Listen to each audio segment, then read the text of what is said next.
오늘의 주요 뉴스입니다. 산업 로봇과 휴머노이드 등 최신 로봇 기술을 만나볼 수 있는 국내 최대 로봇 산업 전시회가 열렸습니다. 올해는 인공지능이 접목돼 섬세한 동작을 해내는 지능형 로봇이 주목을 받았습니다. 인공지능 열풍에 힘입어 SK하이닉스가 올해 3분기 매출과 영업이익, 순이익 모두 사상 최대 실적을 냈습니다. 고대역폭 메모리, HBM 실적이 잘 나온 덕분인데 삼성전자의 반도체 부문 3분기 영업이익을 크게 뛰어넘을 것으로 예상됩니다. 시중에 판매 중인 콘택트 렌즈 세정액 4개 제품에서 기준치를 넘는 미생물이 검출돼 리콜이 실시됐습니다. 조사 대상 가운데 1개 제품은 내용량이 표시보다 적게 들어있어 업체 측이 회수하기도 했습니다. 하반신 마비 장애인이 다른 사람의 도움 없이도 쉽게 착용할 수 있는 웨어러블 로봇이 개발됐습니다. 로봇이 직접 휠체어로 걸어오기도 하고 착용 과정에서 로봇이 밀려도 균형을 잃지 않는 기능이 탑재됐습니다.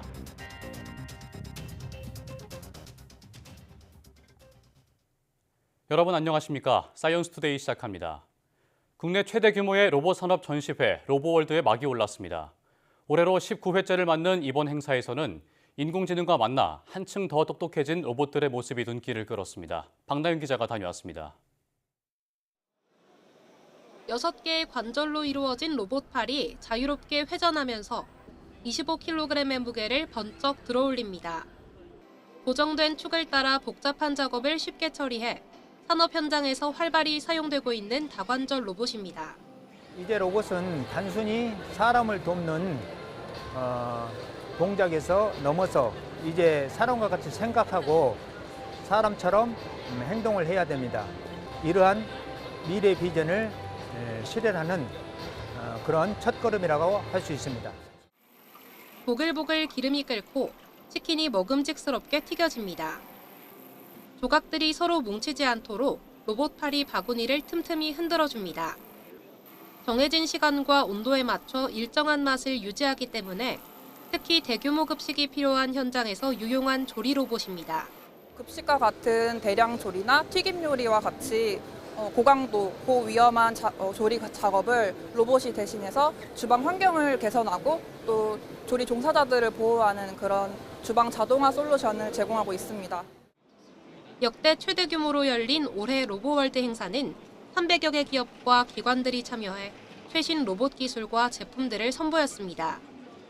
가장 주목받는 제품은 인공지능 기술이 접목된 지능형 로봇입니다. 배달과 안내 등 로봇이 할 수 있는 일도 다양해졌고 사람처럼 섬세한 동작을 하거나 자율성 또한 커진 모습입니다. 이처럼 로봇 기술의 발전 속도가 빨라지고 적용 범위가 확장되면서 정부 역시 로봇을 차세대 성장 동력으로 삼고 로봇 산업 육성에 힘쓰기로 했습니다. 오는 2027년까지 세계 최고 수준의 휴머노이드 개발을 지원하고 인공지능을 도입한 제조 로봇을 육성하며 지능형 로봇법 전면 개편 등 관련 법 제도도 정비할 계획입니다. 기술 발전에 따른 로봇 산업의 동향을 파악할 수 있는 이번 행사는 토요일까지 일산 킨텍스에서 만나볼 수 있습니다. YTN 사이언스 박나연입니다. 국내 연구진이 하반신 완전마비 장애인이 휠체어에서 내리지 않아도 로봇이 직접 걸어와 착용까지 가능한 새로운 형태의 웨어러블 로봇을 개발했습니다. 카이스트 기계공학과 공경철 교수 연구진은 전면 착용 방식을 적용해 누군가의 도움 없이도 스스로 입을 수 있는 하반신 마비 장애인용 웨어러블 로봇 워크온 슈트 F1을 공개했습니다. 슈트에는 무게 중심을 능동적으로 조절하는 기능이 적용돼 착용자가 로봇을 잘못 밀더라도 넘어지지 않고 균형을 유지할 수 있습니다. 또 신경망을 구현하는 인공지능 제어 보드와 장애물 감지를 위한 비전 인식 성능이 탑재돼 좀 더 섬세하고 안정적인 동작이 가능합니다. 국내 연구진이 인공지능을 이용해 소형 원전의 위험 징후를 2초 안에 파악할 수 있는 원격 감시 기술을 개발했습니다. 유니스트 국립경상대학교 공동연구팀은 광섬유 센서를 넣은 스마트 부품이 수집한 데이터를 인공지능이 분석해 소형 원전의 위험 징후를 신속하게 파악하는 기술을 개발했다고 밝혔습니다. 연구팀은 광섬유 센서가 내장된 스마트 초소형 원전 부품을 3D 프린팅으로 제작해 원자로 환경에서도 부품이 안정적으로 작동할 수 있다고 설명했습니다. 또 인공지능이 분석한 부분을 증강현실 기반 디지털 트윈 환경에서 확인할 수 있다고 덧붙였습니다. 연구팀은 복잡한 소형 원전 내부 상태를 실시간으로 확인할 수 있어 관리 비용은 줄이고 안전성은 높일 수 있을 것으로 기대했습니다. 자동차와 로봇, 정보통신 등 미래 혁신 기술을 총망라한 국내 최대 규모 전시회가 대구에서 열렸습니다. 서로 다른 첨단 기술이 융합하는 흐름에 맞춰 국내외 각 분야의 미래 산업이 연계하는 혁신의 장이 펼쳐졌습니다. 김근우 기자가 보도합니다. 자동차 바퀴가 직각으로 돌더니 개처럼 옆으로 움직입니다. 아예 제자리에서 빙글빙글 돌기까지 합니다.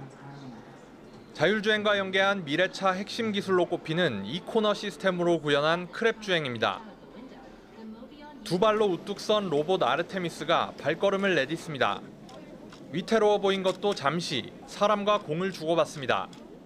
It's for inspiration, I think, most of all. I think so much of our work, whether it's in research or in industry, is hidden most of the time from the general public. 미래 교통수단과 로봇, ICT 등 각 분야 첨단 기술을 한자리에 모은 미래 혁신 기술 박람회 픽스 2024가 대구에서 개막했습니다. 모빌리티와 ICT, 로봇 등 분야별로 열리던 박람회를 하나로 모아 규모를 키웠습니다. 사람을 태우고 나는 도심 항공교통, UAM이 실물로 전시됐고 테슬라의 사이버 트럭도 첫 선을 보여 관심을 끌었습니다. 저는 이제 자동차에 대해서만 주로 알고 있었지만 막상 여기 와보니 뭐 드론부터 시작해서 로봇 매니플레이터와 같은 좀 다양한 산업 분야에서 사용되는 것들을 많이 볼 수 있어서 정말 앞으로 연구하는데 좀 도움이 많이 되는 것도 있었던 것 같습니다. 460여 개 첨단 기술 기업이 참가했고 현대차와 네이버 등 국내 대기업 기술 전문가들이 한자리에 모여 강연과 토론을 벌였습니다. 대구시는 픽스를 미국 CES나 스페인 MWC처럼 세계적인 혁신 기술 통합 플랫폼으로 성장시킬 계획입니다. 앞으로 픽스가 올해를 시작으로 미국 세스에 버금가는 세계적인 신기술 공유 플랫폼으로 자리매김하기를 기대하겠습니다. 각종 미래 기술을 한자리에서 만나볼 수 있는 픽스 2024는 대구 엑스코에서 오는 26일까지 계속됩니다. YTN 김근우입니다. SK하이닉스가 올해 3분기 매출과 영업이익, 순이익 모두 사상 최대 실적을 냈습니다. SK하이닉스는 연결 기준 올해 3분기 영업이익이 7조 300억 원으로 지난해 3분기와 비교해 흑자 전환한 것으로 잠정 집계했습니다. 매출은 17조 5,731억 원, 순이익은 5조 7,534억 원으로 이 역시 분기 기준 사상 최대입니다. 특히 매출은 1분기 만에 기록을 새로 썼고 영업이익과 순이익은 반도체 호황기였던 지난 2018년 이후 6년 만에 최대치입니다. 삼성전자의 3분기 반도체 사업 영업이익이 4조 원대로 예상되는 만큼 SK하이닉스가 삼성전자를 크게 뛰어넘은 것으로 보입니다. SK하이닉스는 인공지능 메모리 수요 강세가 지속되고 고대역폭 메모리, HBM 등 고부가가치 제품 판매를 확대해 창사 이래 최대 매출을 달성했다고 말했습니다. HBM 수요 둔화 우려에 대해선 시기상조라며 내년 HBM 수요는 인공지능 칩 수요 증가와 고객의 투자 확대 의지가 확인되고 있어 예상보다 더 늘어날 것이라고 밝혔습니다. 애플이 아이폰 등 자사의 기기에 인공지능 기능 탑재를 본격화하고 있습니다. 애플은 다음 주 아이폰의 새 운영체제 iOS 18.1 버전을 배포하고 챗GPT가 탑재된 iOS 18.2 버전은 연내에 일반 이용자에게 배포할 예정입니다. iOS 18은 올해 아이폰에 탑재되는 새 운영체제로 iOS 18.1은 애플의 AI 시스템인 애플 인텔리전스의 일부 기능이 들어있는 버전입니다. 이 버전은 통화 녹음이 가능하고 녹음을 텍스트로 변환할 수 있으며 AI는 이 텍스트를 요약해 중요한 정보를 한눈에 알아볼 수 있도록 도와줍니다. iOS 18.2 버전에는 오픈 AI의 챗GPT가 탑재돼 복잡한 질문이나 문제에 대해 AI 음성 비서 시리가 챗GPT를 이용해 답변을 제공합니다. 이를 위해 애플은 지난 5월 오픈 AI와 파트너십을 체결한 데 이어 구글의 제미나이 등 다른 AI 모델도 애플 인텔리전스와 통합할 수 있다고 밝혔습니다. 노르웨이가 사회관계망 서비스 SNS를 이용할 수 있는 최소 연령을 기존 13세에서 15세로 올리기로 했습니다. 현지 시간 23일 영국 일간 가디언에 따르면 요나스 가르 스테르 노르웨이 총리는 언론 인터뷰에서 알고리즘의 힘으로부터 어린이를 보호하기 위해 정치인들이 개입해야 한다면서 SNS 이용 제한 연령 상향 방침을 공개했습니다. 스테르 총리는 개인정보보호법을 개정해 개인정보 이용 동의 가능 연령을 15세 이상으로 규정하는 등 어린이가 연령 제한을 우회하지 못하도록 안전장치를 도입할 것이라고 말했습니다. 이와 관련해 케르스티 토페 아동가족부 장관은 부모들에게 아이들의 요청을 거절할 수 있는 권한을 부여하는 것이라면서 인권을 침해하지 않는 범위 내에서 이번 조치 강화 방안을 찾고 있다고 설명했습니다. 앞서 프랑스는 지난해 6월 부모나 보호자의 승인이 없을 경우 15세 미만의 SNS 이용을 제한하는 법안을 제정했고 호주도 비슷한 법안을 추진하고 있습니다. 검사나 금융감독원 등 정부기관을 사칭한 보이스피싱 범죄가 끊이지 않는 가운데 고령층, 특히 60대 여성의 피해가 눈에 띄게 늘어난 것으로 나타났습니다. 범죄 조직이 청년층보다 정보에 취약한 고령 여성들을 표적으로 삼는 것으로 보여 주의가 필요합니다. 표정우 기자가 보도합니다. 저는 서울중앙지검에 있는 검사라고 합니다. 본인 명의로 개설된 통장이 범죄에 사용되어서 명의도용에 의한 피해자 입증 조사차 연락드렸습니다. 사건 자체가 엠바고 사건으로 지정되셨기 때문에 사건 내용 전달 위해서 좀 단독적인 공간에서 협조 부탁드릴게요. 검사나 금융감독원 직원이라며 범죄에 연루됐으니 수사에 협조하라고 겁을 줍니다. 하지만 모두 보이스피싱범들이 꾸며낸 얘기입니다. 그런데 이렇게 정부기관을 사칭한 보이스피싱 피해가 60대 여성에게 집중되는 것으로 나타났습니다. 올해 9월까지 기관 사칭형 보이스피싱 범죄 피해자 가운데 60대 이상 고령층이 차지하는 비중은 24%로 지난해 같은 기간보다 2배 이상 증가한 것으로 나타났습니다.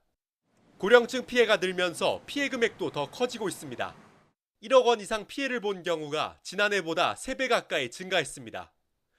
특히 60대 여성 피해 비중은 지난 1월 8%에서 9월 23%로 급증했습니다.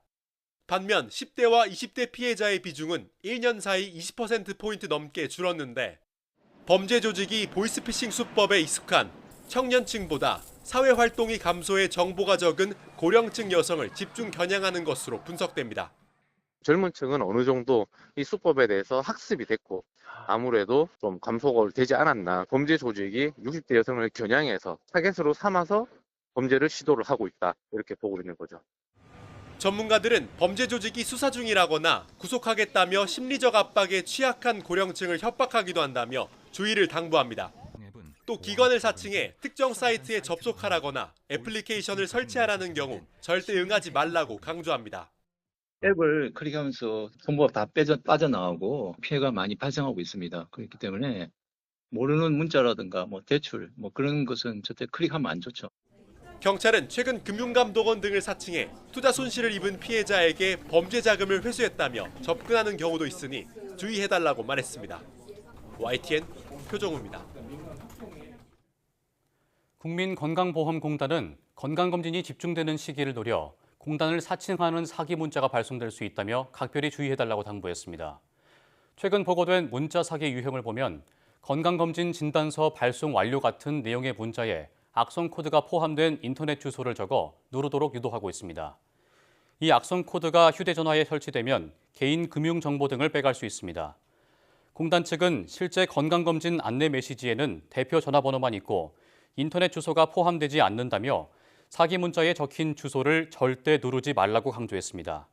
또한 최근에는 문자뿐 아니라 전자우편을 통한 사기 이메일도 발송되고 있는 만큼 발신자 주소가 건강보험공단 계정이 아니면 메일을 열어보지 말고 삭제해달라고 요청했습니다.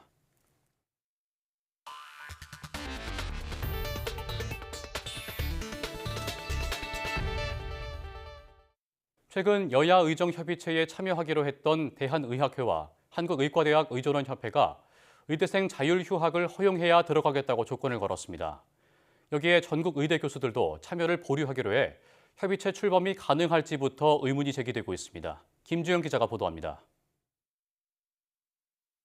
대한의학회와 한국의과대학 의학전문대학원협회가 여야 의정 협의체 참여의 조건으로 의대생 휴학 문제를 내걸었습니다. 이진우 대한의학회장은 YTN과의 통화에서 의대생 휴학을 대학의 자율에 따라 허가할 수 있도록 해준다면 바로 참여할 것이라고 밝혔습니다. 반대로 해당 조치가 없다면 협의체에 함께할 수 없다고 강조했습니다. 두 단체가 참여 의사를 밝히고 정부와 정치권에서 환영의 뜻을 밝힌 지 하루 만입니다.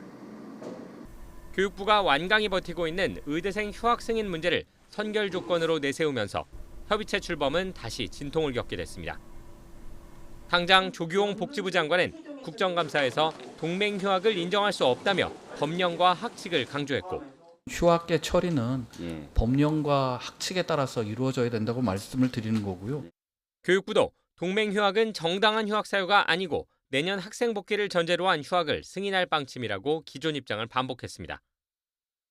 여기에 각종 의사단체들의 반응도 그리 긍정적이지 않습니다.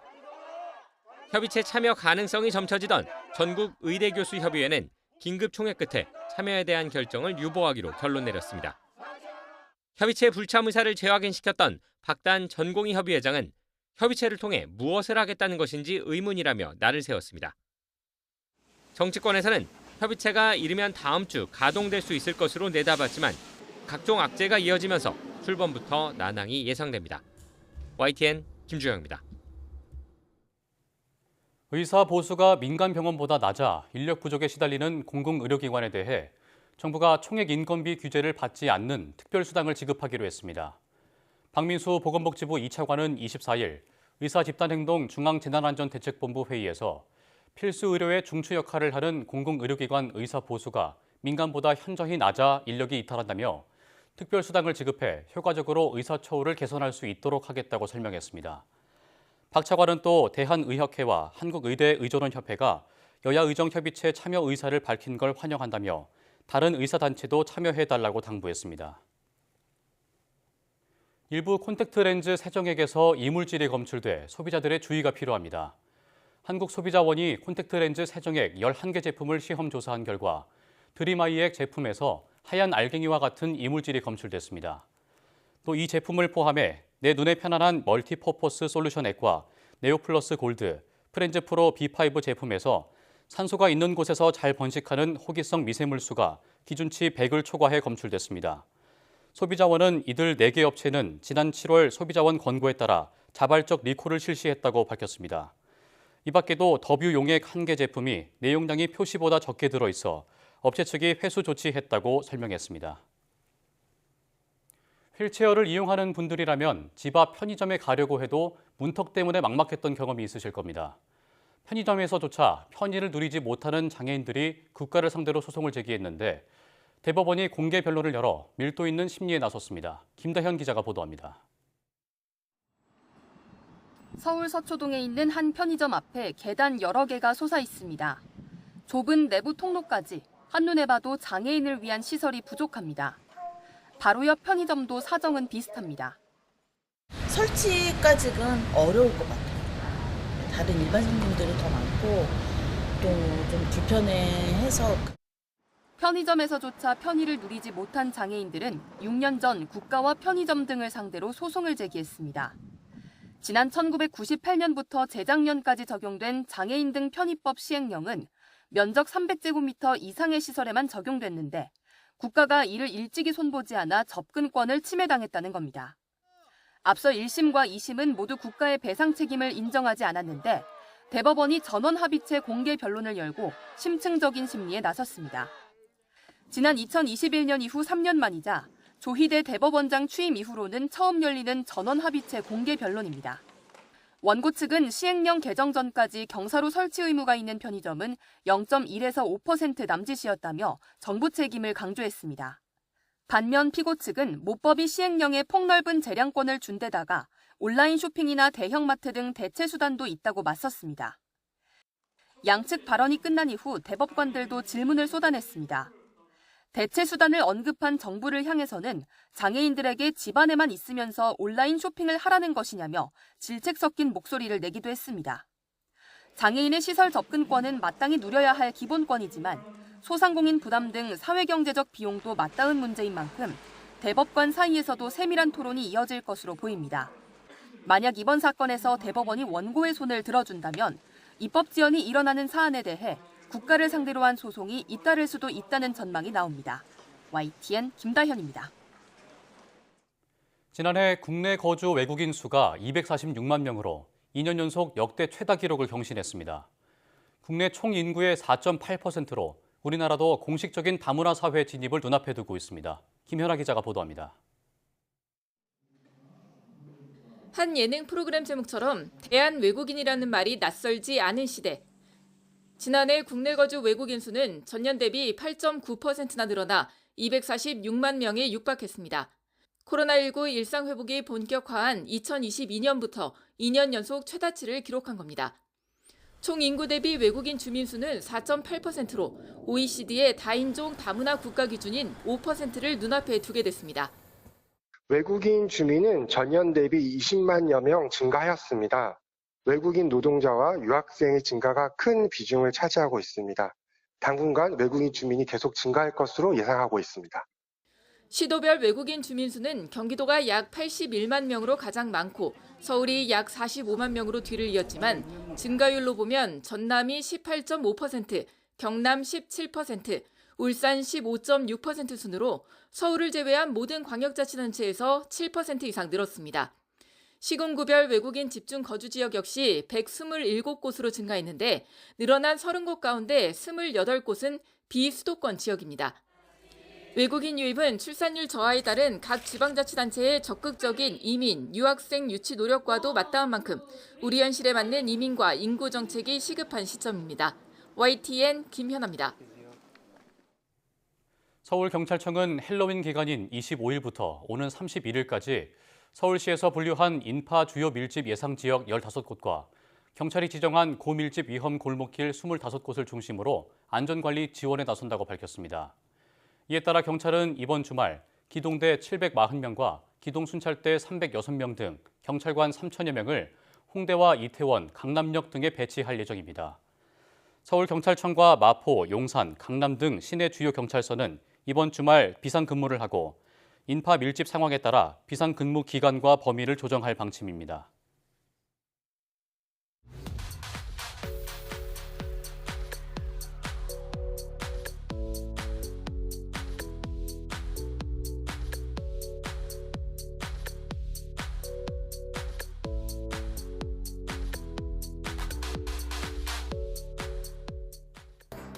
단순히 입고 벗는 웨어러블 로봇을 넘어 이제는 로봇이 직접 걸어와 착용할 수 있는 기술이 개발됐습니다. 착용 과정이 빠르진 않지만 하반신 마비 장애인이 스스로 착용할 수 있다는 점에서 편리성이 커졌고 착용 과정에서 로봇의 기대도 넘어지지 않아 안정성도 높아졌는데요. 우리 생활을 편리하게 해주고 사회적 약자가 불편함 없이 생활할 수 있도록 과학기술의 순기능을 앞으로도 계속 볼 수 있길 기대하겠습니다.